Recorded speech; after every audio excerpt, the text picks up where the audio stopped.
2. Le calme qui règne aujourd'hui au Tchad semble plus que précaire, 4 jours après la rébellion qui s'est attaquée au pouvoir du président tchadien Idriss Déby. Le Tchad a rompu aujourd'hui toute relation avec le Soudan, l'accusant, je cite, d'avoir programmé la déstabilisation du pays. Jacques Cardoz. Une démonstration de force qui n'a rien de spontané.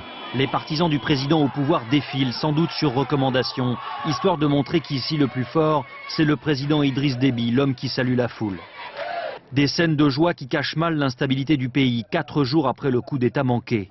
Murs éventrés, traces de sang, les stigmates des combats sont encore là. Entre 200 et 400 hommes ont perdu la vie selon différentes sources, et au moins 200 rebelles ont été faits prisonniers. On a mis en déroute l'ennemi. On a collecté les armes qu'ils ont abandonnées au terrain, qu'on a saisies avec les véhicules, ainsi de suite.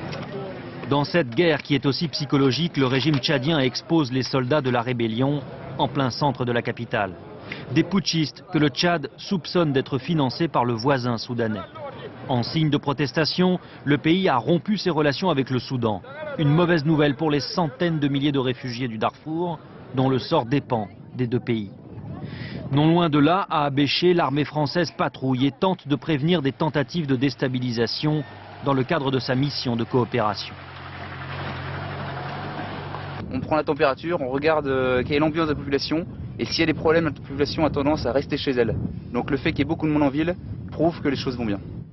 Les choses vont bien, mais le régime affaibli réclame l'appui des Occidentaux. L'intervention de l'ONU au Darfour et brandit la menace d'un arrêt de sa production de pétrole.